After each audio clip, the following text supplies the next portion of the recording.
هذه إذاعة إرنا.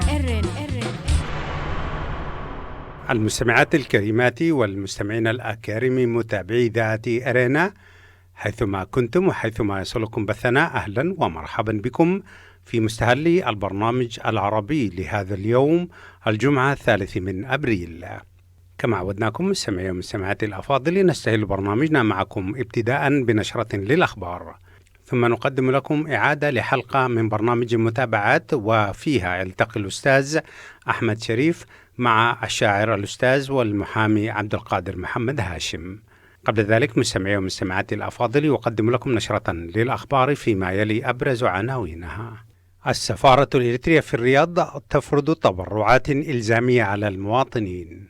18 حالة إصابة بفيروس كورونا في إريتريا.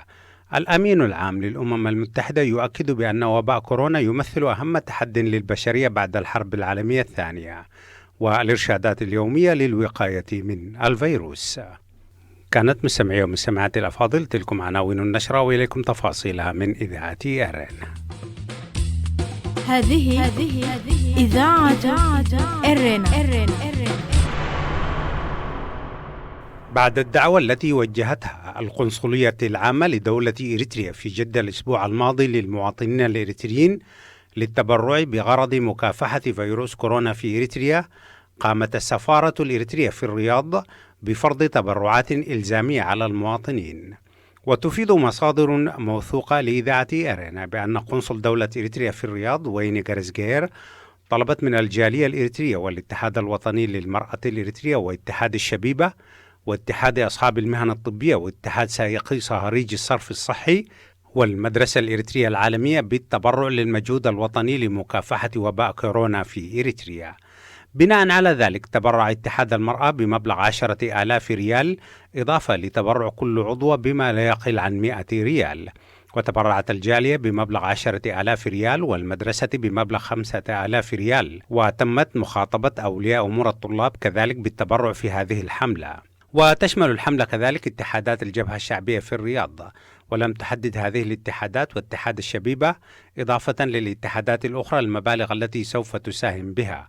وثار جدل حول هذه التبرعات، حيث قال بعض أعضاء الجالية والاتحادات بأن التبرعات الجماعية للاتحادات والجالية يجب أن تلغي تبرعات الأفراد، ولكن القنصل تتمسك بأن تبرعات الجالية والمدرسة والاتحادات قد لا تغطي كل الإريتريين في الرياض والمنطقة الشرقية.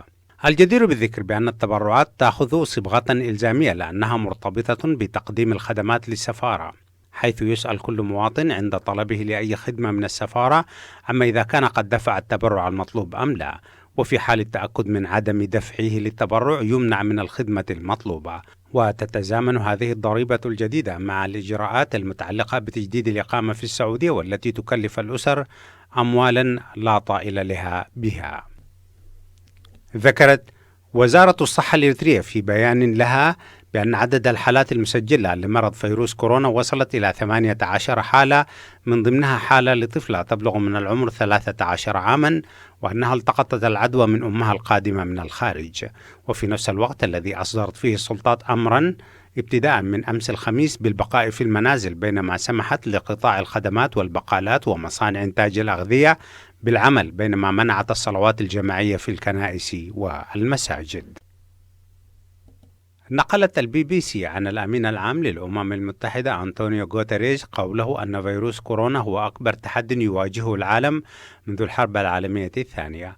وتوقع الأمين العام أن تتسبب الأزمة بحالة كساد اقتصادي غير مسبوقة في الماضي القريب. وجاء تحذير الأمين العام وسط توقعات خطيرة للآثار المتوقعة لهذه الجائحة على الاقتصاد بسبب الإجراءات المرعية من أجل مكافحة انتشار الفيروس. وبلغ عدد الحالات المؤكدة حول العالم 860 ألف حالة، وأكثر من 42 ألف حالة وفاة. أما في الولايات المتحدة يذكر أن 3 من 4 أمريكيين يخضعون حاليا لشكل من أشكال العزلة في الوقت الذي تشدد فيه الولايات المتحدة إجراءاتها الرامية لمكافحة الفيروس، باعتبارها أكثر البلدان تضررا منه على مستوى العالم حتى الآن. هذه إذاعة إرنا. وفيما يلي مستمعي ومستمعاتي الأفاضل نقدم لكم الإرشادات اليومية للوقاية من الفيروس حسب توصيات منظمة الصحة العالمية. وتوصي منظمة الصحة العالمية بالتالي: أولا، غسل اليدين جيدا بالصابون، لأن الصابون قادر على القضاء على الفيروسات. تغطية الفم والأنف عند العطس أو السعال، وغسل اليدين بعدها لمنع انتشار الفيروس. تجنب لمس العينين والأنف والفم حال ملامسة اليد لسطح يرجح أن يكون ملوثا بالفيروس، إذ يمكن أن ينتقل الفيروس إلى الجسم بهذه الطريقة. لا تقترب من الأشخاص الذين يعانون من السعال أو العطس أو الحمى، إذ يمكن أن ينشروا جسيمات صغيرة. وأخيرا، عليك البقاء في المنزل حتى لا تعدي أو تأخذ العدوى من الآخرين. وسلمنا والله وإياكم من هذا الوباء. إذاعة إرينا، صوت مستقل لإريتريا. السلام عليكم ورحمة الله، وأهلا بكم سادتي إلى هذه الحلقة في برنامج نافذة ثقافية. في الحلقة السابقة أعزائي المستمعين تابعتم الجزء الأول من حضور وتشريف أخونا عبد القادر محمد هاشم الشاعر الكبير رجل القانون، التقيناه من السودان. أستاذنا العزيز عبد القادر، مرحب بك في إذاعة إرينا الدولية من باريس. هذه إذاعة إرينا. وأنا أرحب بكم ترحيبا حارا بك أستاذ أحمد، الأستاذ الفذ، وجميع المستمعين لهذه الإذاعة الموقرة. أستاذ عبد القادر، لو سألناك عن متابعتك للإعلام الإريتري منذ متى؟ أنا أتابع الإعلام الإريتري منذ وقت بعيد جدا، منذ الثمانينيات أتابع، وكان عندي متابعة دقيقة ولصيقة بالذات بقسم اللغة العربية صوت الجماهير، وبقسم لغة التجري كريم رحيب ببين. جميل. ومنذ ذلك الوقت حتى الآن أتابع، وإن كان الآن نتيجة بعض المشغوليات لم أتمكن من المتابعة الكاملة التي كانت لي فيما سبق يعني.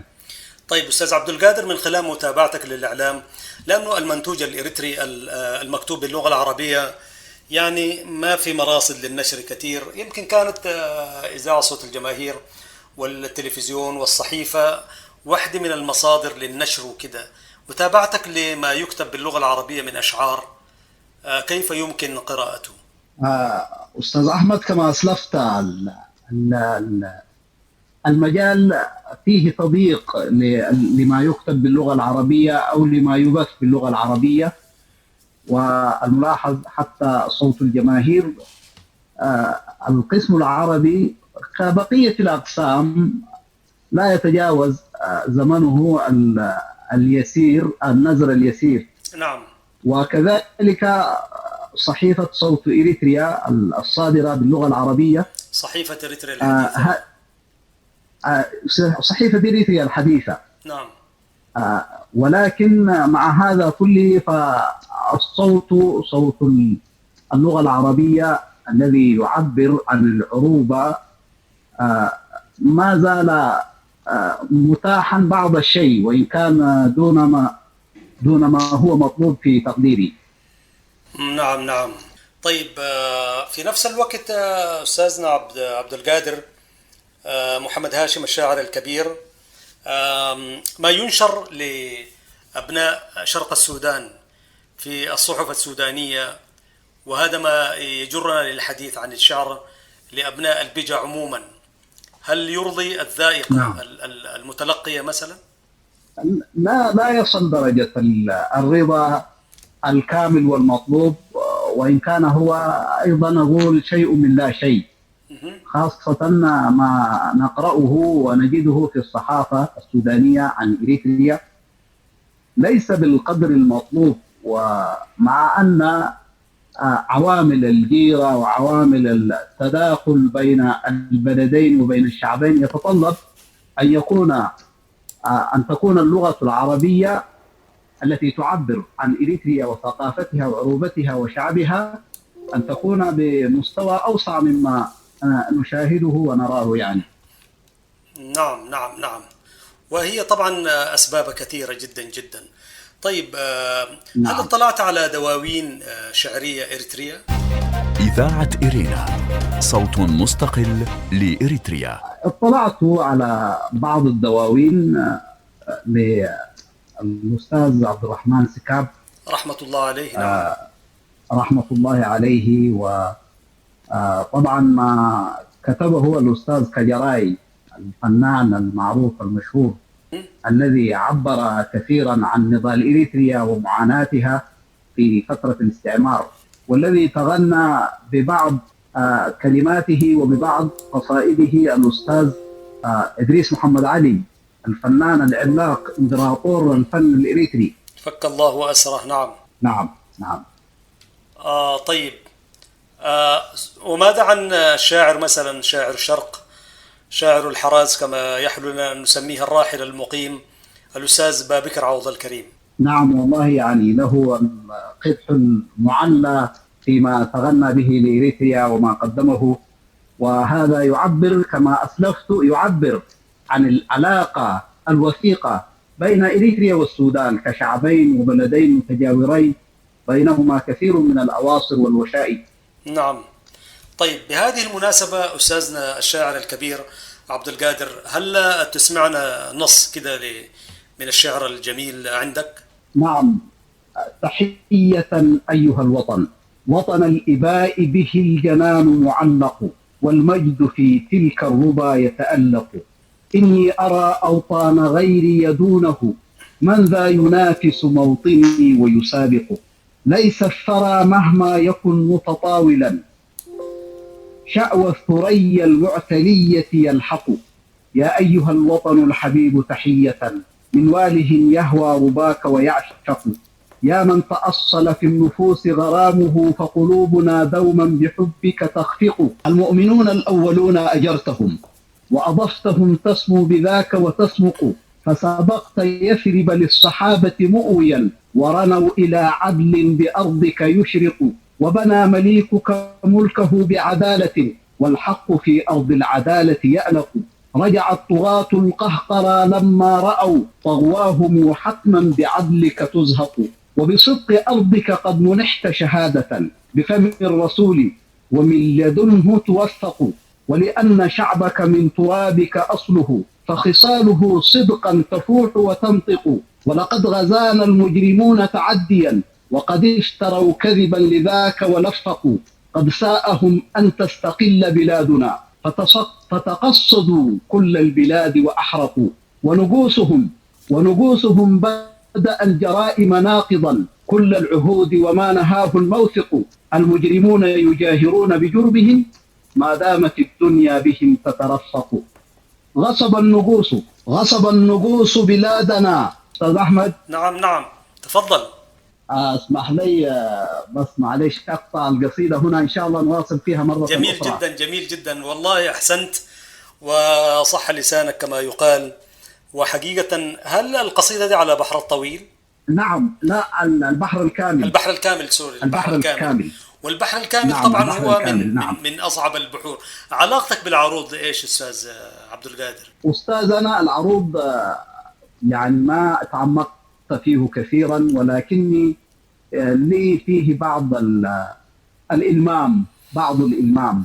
جميل جميل ما جدا. تعمقت فيه كثيرا يعني. أنا قصدي بس حبيت أتوقف، لأنه يعني كثير من الشعراء لا يعرفوا علم العروض، بمعنى شنو ليست هي مشكلة، لكن نعم. هو بينظم شعره على السليقة كما يقال، ولكن في شعراء نعم. يعني يقطعوا وعندهم دراية بعلم العروض ويعرفوا هذا.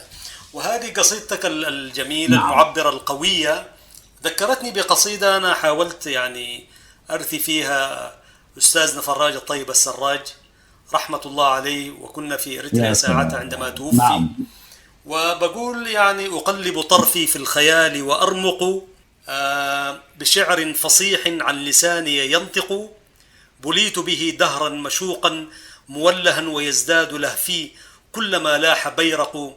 من المحفل المزدان بالحب والصفا لآلئ يكسوها عبير فتفهق. يعني هي قصيدة طويلة. الله أكبر.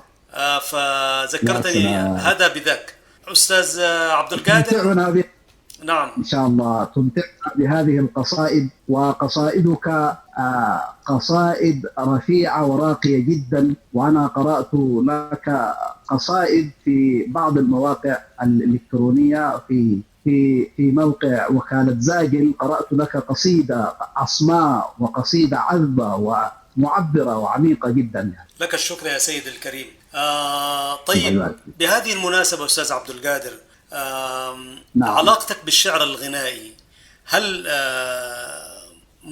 متعامل أنت مثلا، أو يعني الفنانين أخذوا منك نصوص؟ حتى الآن لم أتعامل مع الفنانين، وإن كان عندي إن شاء الله أنه أقدم لهم بعض الكلمات وبعض الأشعار حتى يلحنوها ويؤدوها إن شاء الله. نعم، وليس يعني في وحدين بيقولوا الشعر الغنائي. أنا ضد هذه التسمية، لأنه لو كان الشعر الغنائي هو ذلك الشعر الخفيف اللي بيفتكروا هناي، أيوة. لما كان تغنى الكابلي مثلا بأراك عصي الدمع شيمتك الصبر، أما للهوى نهي عليك ولا أمر، وما كان تغنى كذلك يا ظنين الوعد، وما كان تغنى كذلك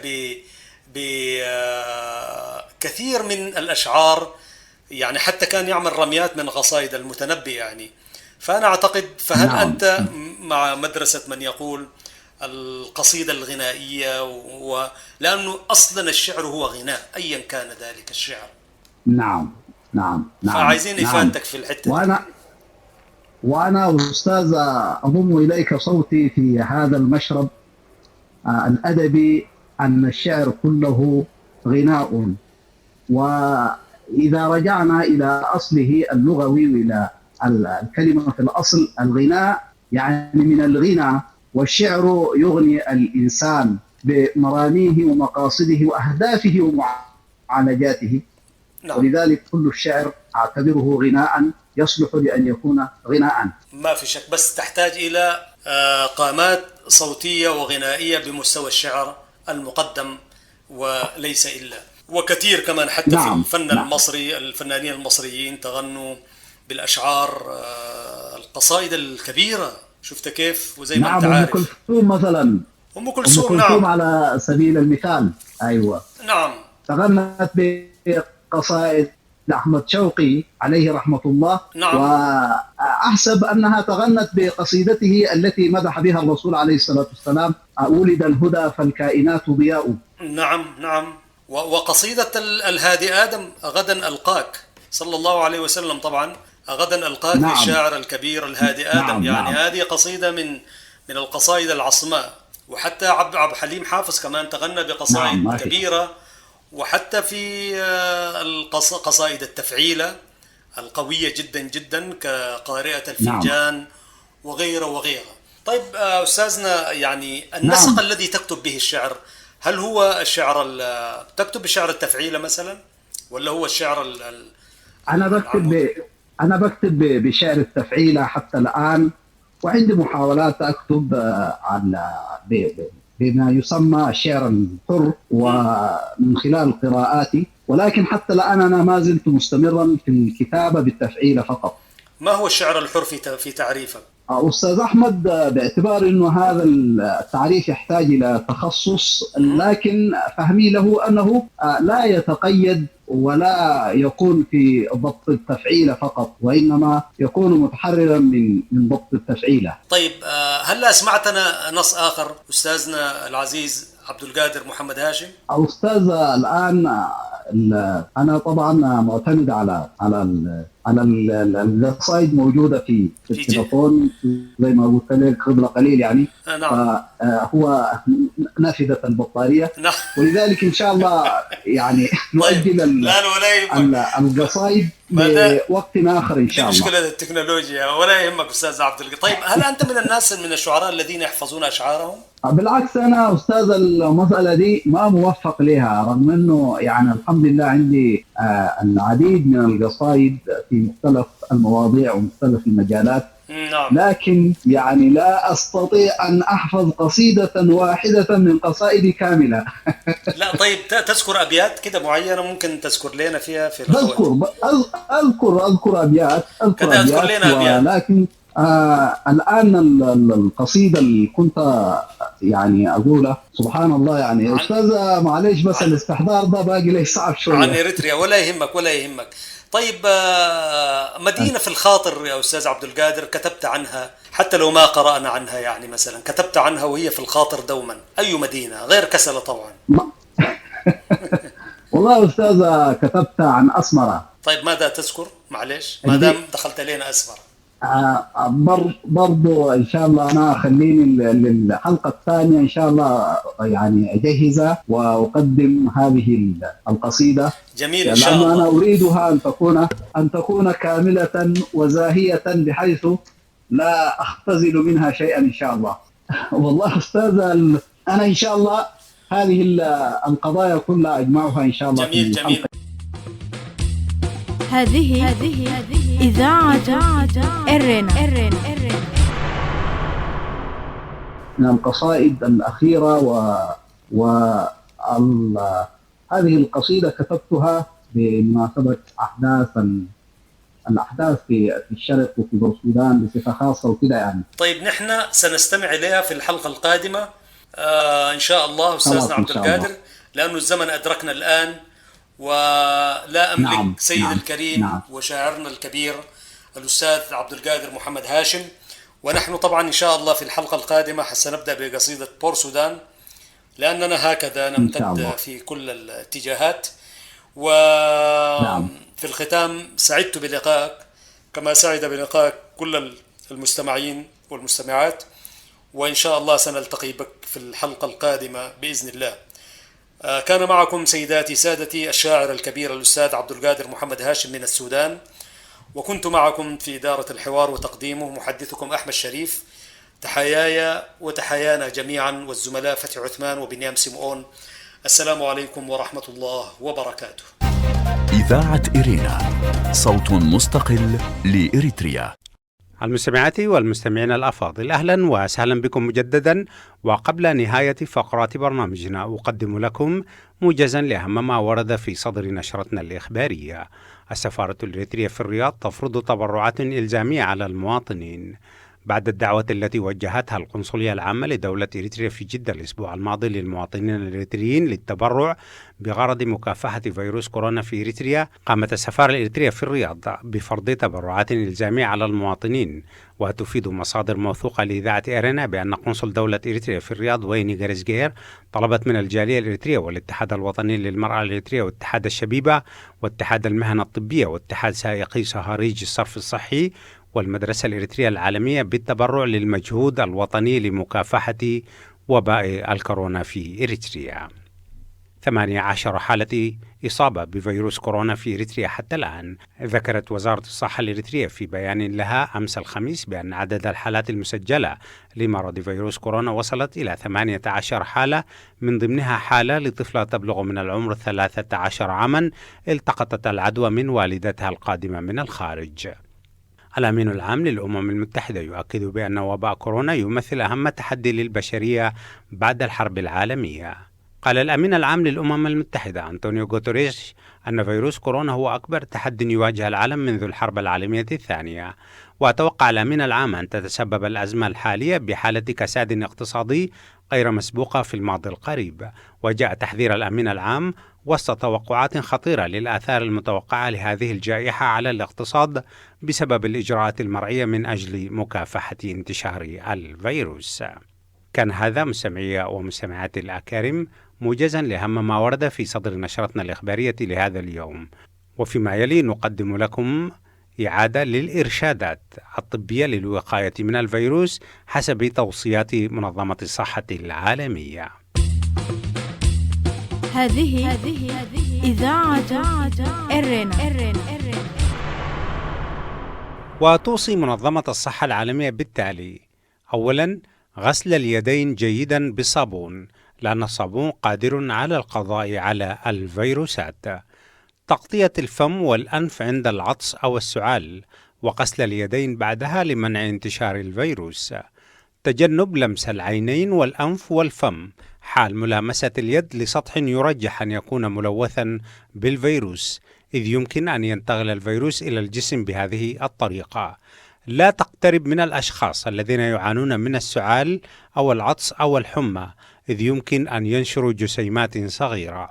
وأخيرا، عليك البقاء في المنزل حتى لا تعدي أو تأخذ العدوى من الآخرين. وسلمنا والله وإياكم من هذا الوباء. إذاعة إرينا، صوت مستقل لإريتريا.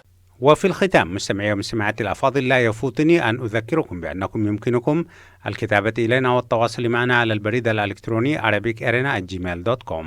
وحتى الملتقى بكم مجددا في برامج إذاعة إرينا. لكم تحيات زميلي أحمد شريف ومحدثكم فتح عثمان وزملائي في الإذاعة في باريس، ودمتم في رعاية الله وحفظه وأمانه. هذه إذاعة إرينا.